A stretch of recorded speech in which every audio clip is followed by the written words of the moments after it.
So Wirewax. So as Jim said, interactive video. So interactive video, if you don't know, is interacting with video, obviously.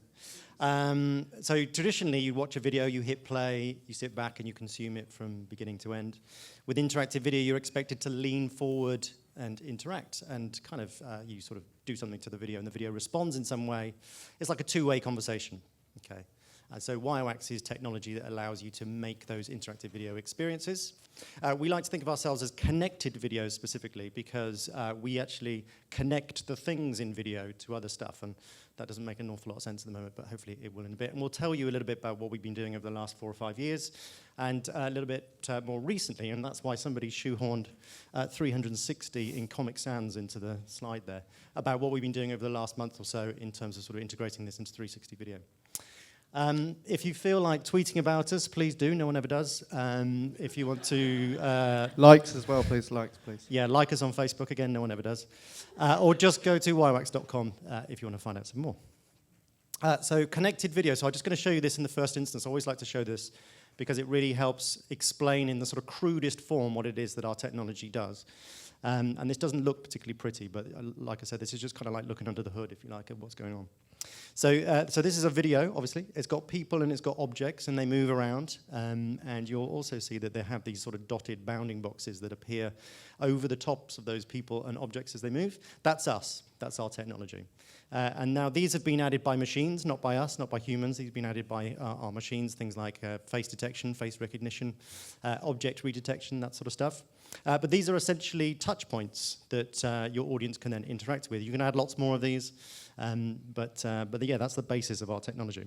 What does this mean? So it means that you can do a lot more with video now.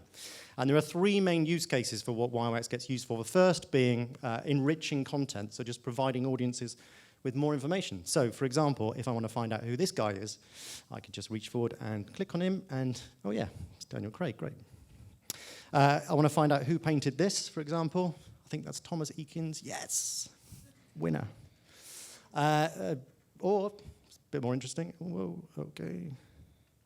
Just want to find out how to bake this cheesecake. Boom, there you go. You get the idea. The second use case primarily is immersive experiences. This is an incredibly wanky term, but essentially what this means is creating marketing assets, just making content that's going to drive more eyeballs for people to spend more time with your brand. This one for a paint brand where you can hover your mouse cursor over or your finger on touch devices. It's a really nice experience. And it sort of responds telling you which color of anything in the room. And it will show you Pinterest inspiration boards. You can order tester pots. You can watch video of how to recreate the paint effect in your own home. It's been nominated for a few awards, did very, very well. We're sort of famous, I suppose, for some of the work that we've done with the BBC. This one in particular for Sherlock. This was a repurposed TV ad. Thank you very much. One fan, at least. And so this had like 20 minutes of extra content buried in it, so you could click and you could explore unseen clips and some photographs from the shoot and that sort of stuff. Did very, very well again. This one for PlayStation, again, was a repurposed TV ad, but this time, not a lot of people realize, but in the background of all the shots are references, visual references to all the games titles that you can play on the console. And so you can click on those and it will give you a trailer from the game itself, and you can order the console and that sort of stuff. And the third and final typical use case of the technology will come as no surprise to you, and that is shoppable video. It's the most common use. And that really means just buying stuff from video. So I'm watching something and I want to buy it. I can just lean forward, I can touch it, grab it, and I can buy it, like these boots, for example, for Vans. Or this one for Best Buy. And you get the basic idea. It's the same technology that I showed you in the first instance, but it's just been reskinned, it's been rebranded to look like this particular campaign. This one for IKEA. Homeware does it extraordinarily well.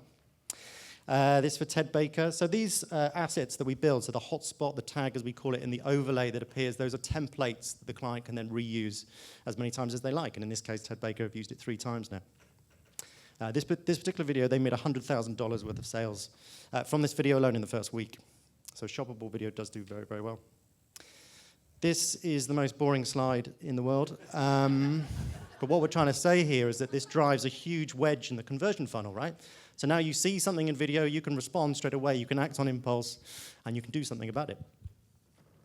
So does this actually work? Yes. Well, we have a 65% of all audiences will interact at least once, but they'll typically do that 3 times on average. If you are driven by engagement, you just want to get people to look at your content for longer, this is obviously a really important number for you. So people will typically spend 3.5 times longer with a Wirewax video than they will over a video with no interactivity at all. If you are driven by just getting people to do something, so you just want them to enter a competition, you want them to test drive a car, or submit to a newsletter or something, or ultimately buy a product, then your click-through rate is obviously very important to you. And these are massive numbers, so don't be scared. These are genuine, I can assure you. And before you ask, yes, it works seamlessly across all devices. It's already being used by some of the world's biggest brands. But why would you do it? So, well, video is obviously massively important, right? Everybody's doing it for good reason. But it's a noisy space, so you kind of have to make your video stand out. Return on investment. Most of our clients are seeing 5x, 10x on their return, sometimes 20, 30 times. And for me, probably the most probably most important reason for doing this is because if you create any other digital asset that's a dead end for consumers or for people, you'd lose your job, right? But with video, it's just acceptable. With this, you get to continue the conversation, right? Whether it's you want somebody to go through and buy something or book a car, test drive, or anything like that, you can do it with interactive video. You can't do that with a plain old video. So you can either create these videos by coming to us and we'll do everything for you using our premium services, or you can use a self-serve tool which we've built, which is very exciting. And this is the environment where you kind of create the experiences, and you can see some of our machine learning is actually taking place there, things like face detection, face recognition. You don't have to tag faces, they're just suggested tags. They won't appear in your final video unless you choose to annotate them. But when you want to add a tag to something else, say this guy's watch, for example, you just draw a box around it. Now, that is all you have to do. Our machines do all the rest. So the motion tracking, the object redetection, and the rest of it. Then you can just choose what you want to appear when somebody interacts. In this case, it's just one of the templates, and you can just go in and edit it and create your first interactive Wirewax video within minutes. This is what it looks like. It's just an iframe embed code, and you can just stick it up on the site. We give you a ton of metrics. We record about 150 data points every second from every viewing. So we have this kind of fire hose of data, which we aggregate, simplify, and beautify in this metrics page. So there's a ton of stuff there. And just quickly, these are just some examples of some people that have just been self-serve, so not used our premium services. They've just been using the tool. In most cases, we've never spoken to these people. But you can see they've created some experiences that look really, really great. This is my personal favorite. And Jamie, do you know Jamie Oliver over here? So his team's been using it recently to do cooking shows. So things like discovery of other shows, and also how to, recipes and how to chop an onion, that sort of stuff. So how does this all fit into 360 and VR? Well, we've probably been getting anywhere between 2 and 3 inquiries a day over the last 6 months. Yeah, and we put this in the description, but it was 2 or 3 probably every quarter or less last year. So it's been a massive change in the amount of interest in this area, obviously.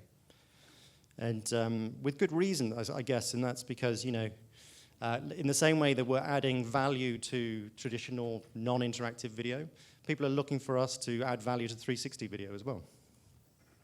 So what is 360? Well, it is video that's it's an experience that's been around for nearly 20 years, right? And not much has changed. It has got better, it's got more accessible, it's got easier to produce, and it's got more efficient. But there are compromises, right? So I don't know how much you know about 360 video, but it's essentially a one giant video with all the sort of camera streams all stitched together, and you're moving a smaller window around within that larger video. So it means you've got compromise on the video quality because you're only looking at a small subsection of the video. So you kind of have to whack up the quality, which means that you have problems then with massive data files and problems over mobile and that sort of stuff. And the other thing is that it's just everything has to be completely flat, right? You can't shoot with a shallow depth of field, so everything looks like it's been shot on an old iPhone, which is not always great for people that wanted that kind of cinematic feel. And sometimes you look like a bit of an idiot as well, but here's some more people looking really good. That's a video of some sheep. I don't know what that's doing in But it sounds like we're kind of bashing 360 a bit, but we're not at all. We're kind of really excited about it, and we think there's huge potential with kind of integrating our technology into this. And so, can we bring the next slide up, please? Oh, and we like these things as well. So when people want to give us some of this to work on this one, then we get very excited. So this is the team working on this stuff, and they're kind of putting this stuff together. And yeah, we're really excited about where this can go. And there's some huge challenges in this. Obviously, we had to build our own 360 video player to start with. But also, because we've got these interactive tags that work in JavaScript that appear over the video, we have to kind of transform the position of those from a 2D space into a 3D space. There's also a lot of different formats for 360 at the moment, so we had to figure all that out. There's things like the gyroscope and accelerometers have their own idiosyncrasies across different devices. So it's a bit of a headache, but we did it. So about a month ago, we started working on this. We pretty much got everybody on it for a couple of weeks, and we cracked it. And so this is what it looks like. So we've just taken some 360 videos that we found on YouTube, and so I kind of try to prove how we can improve them and enrich them and make them better with Wirewax. So this one is a Vice Sports video. And this one is a BBC video of the Large Hadron Collider. And we've just kind of added some touch points where people can actually find out more information. So it's kind of enriching the content in a much more advanced way, I suppose. Yeah, and what you're seeing here is not anything particularly exciting. It has to be said. It's very, this is kind of like the prototypes that we've been working on. But we wanted to show you a little bit, not just because, well, one of the reasons is that we're actually working with Eisenberg to launch the first interactive 360 thing we've ever done, and first in the world, actually.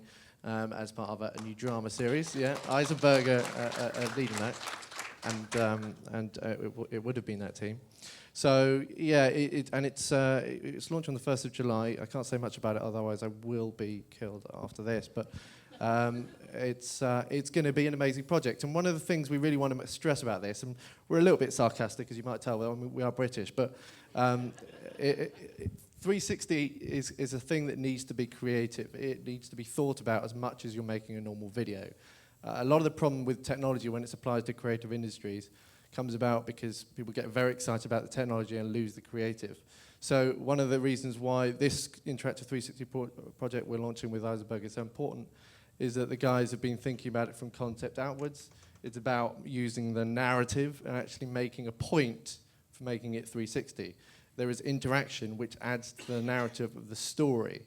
So this is the big point we're trying to make about the whole 360 thing here, and our sarcastic tone is don't just do it for a reason, and then make an action with it. The whole point you need to make an action with it is that your audience are just going to go like this, or they're going to interact, they're going to understand, they're going to nurture a message, they're going to get something out of it, and they will remember your brand. That's the whole point of doing it. It's got to be a considered thing. So, and just from a point of view of the technical part, we're unique, which is really nice, with our motion tracking.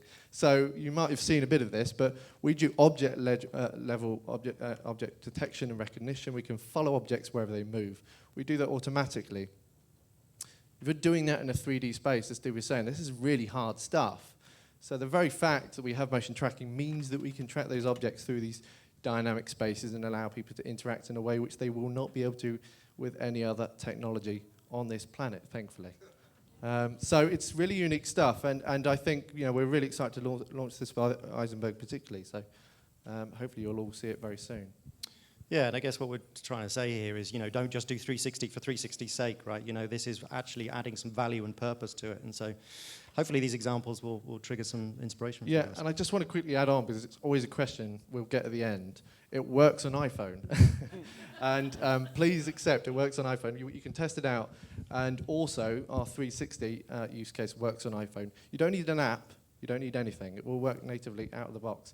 Unique to us, that as well. Thank you. That's awesome. We have time for probably one question, and I see a question right here. So go right ahead. Don't forget to stand up. Thank you, Chair Howe. One of the things we weren't able to see because of this, there was no volume. So when you're going in and doing a 360-degree view and you click on something, does the video keep going with the volume voiceover, or does it stop and pause right where it is? It can do. It can do whatever you like. Okay. Typically, what we've done with traditional 2D video is that we don't keep the video paused, keep it playing. We keep it paused. And the reason we do that is because when we looked at the numbers, we found that if the video keeps playing and there's a panel that slides out the side or comes up over the top, people are so distracted by the ongoing video behind that they don't pay attention to this panel, and it's kind of like noise that they just want to get rid of.